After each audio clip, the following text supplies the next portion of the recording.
Legend of Total War here, and today we're doing another top 5 Total War video. This time I'll be covering the top 5 diplomacies in a Total War game. Now I think we all know what number 1's going to be, but let's go through this list anyway. So let's move straight away now to number 5. Coming in at number 5 is Total War Rome 2. Now, I don't think that Total War Rome 2 has good diplomacy, but in comparison to like all the other Total War games, there's some pretty bad diplomatic systems in there, and given all the patches that Rome 2's had over the years, diplomacy is at least functional now. And so when analyzing it, I realized, okay, maybe it only just crept in there and deserves this spot on the list. So, in analyzing it, it comes down to this. Reliability matters, so that's good. If you are unreliable, you break your treaties soon after signing them. Other nations won't sign treaties with you, even if you throw money at them. That's a sign of a functional diplomacy. You can at least have a look at a glance at the various personalities of the factions that you're dealing with and find out their reliability rating. So that way you really shouldn't be too surprised when, say, this guy here breaks a non-aggression pact with you. However, there's certainly areas where it can be very frustrating, where nations that quite like you will not trade with you despite the fact you've got a reliable rating.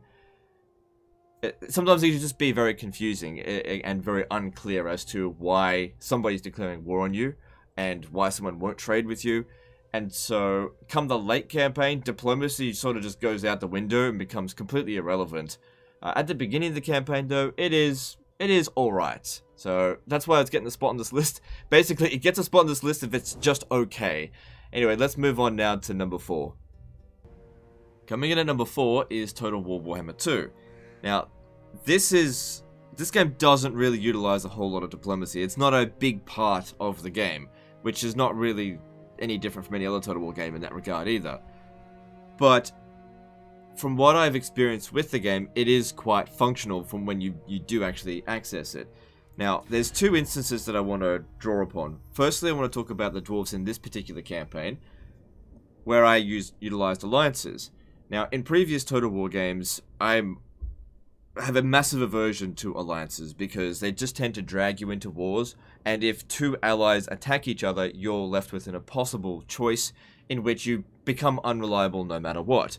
However, in Total War Warhammer 2, there does seem to be a lot of instances where if you're given a difficult situation, if you choose, there is the honorable choice and you won't get penalized for that. For example, if you have a defensive alliance with one person and a non-aggression pact with another, and the person with the non-aggression pact declares war on the person that you have a defensive alliance with, and that person then calls you in.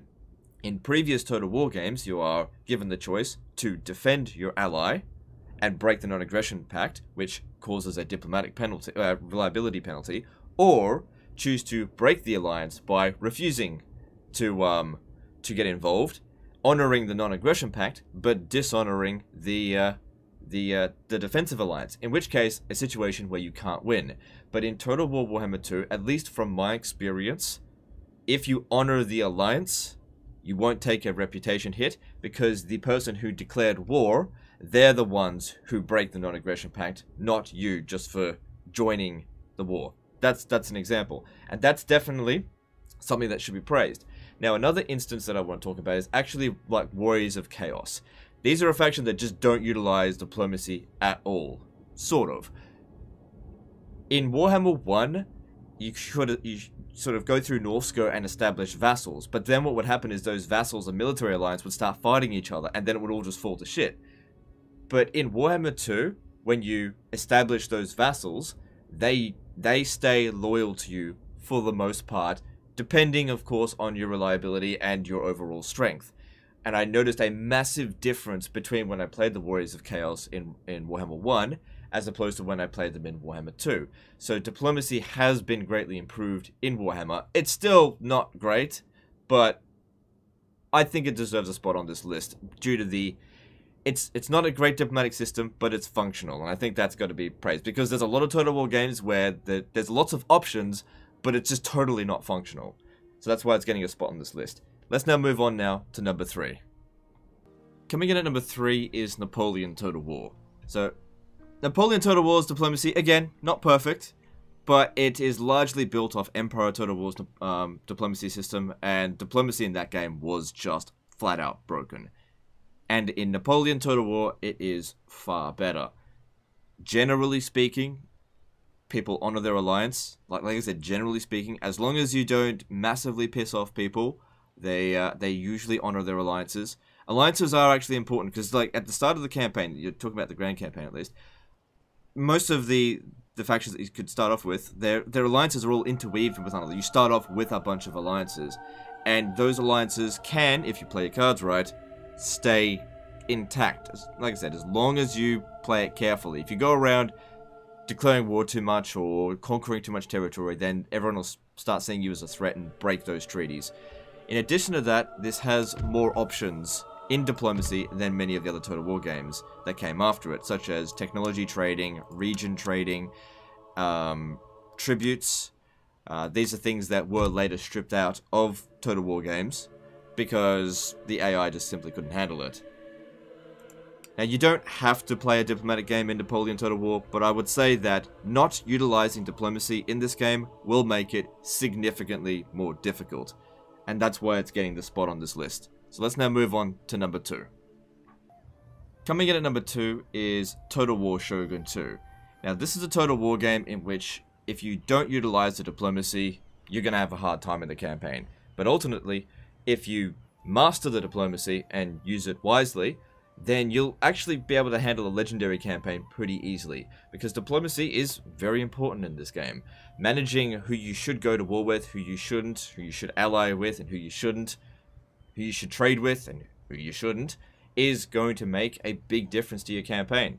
Trade is very important, and establishing trade agreements is relatively easy to do. You can see at a glance of all the clans that you've met, who likes you and who doesn't, but more importantly, you can find out why. So our clan in this is not particularly well respected, so that's going to hurt us a little bit. But even if you're not respected, people are still willing to negotiate if it's, you know, a good deal. So trade benefits us, trade benefits them. They're willing to negotiate. If you offer or ask for too much, they're not going to accept it. You can threaten them, which is not something that I really like to use because it can lower the honor of your daimyo if you don't back up your threats. But overall, initiating agreements is very easy to do, up until Realm Divide. Once Realm Divide hits, diplomacy goes completely out the window, but you've got warning up until then when Realm Divide is going to hit. So, roughly about there, that's where you should probably stop expanding and just utilize diplomacy a little bit more, because that's when also all your vassals will betray you and everything like that. But until then, diplomacy works really well, and that's why it's getting the number 2 slot on this list. Now let's move on to the number 1 slot, the best diplomacy in a Total War game. Coming in at number 1 for the best diplomacy in a Total War game goes to Medieval 2 Total War. I'm just kidding.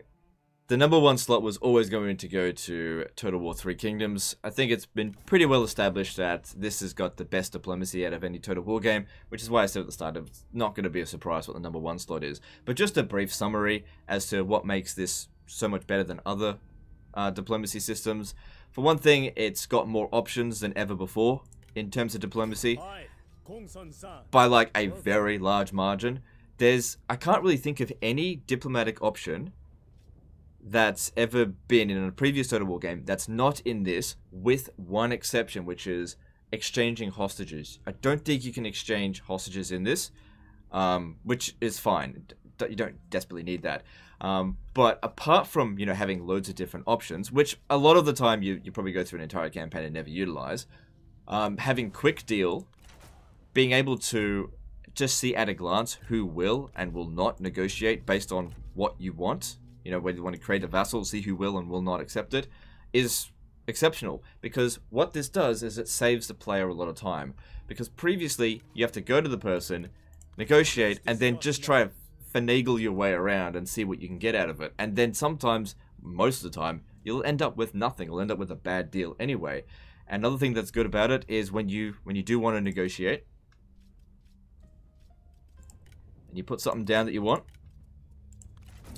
it weighs up exactly how many points you need in order to make it work. Whereas in Shogun 2, by comparison, he would have just said, oh, we might be able to make this work. But then you end up keep putting more and more stuff on the table, and what ends up happening is, oh wait, there was nothing that you could have done to make it work.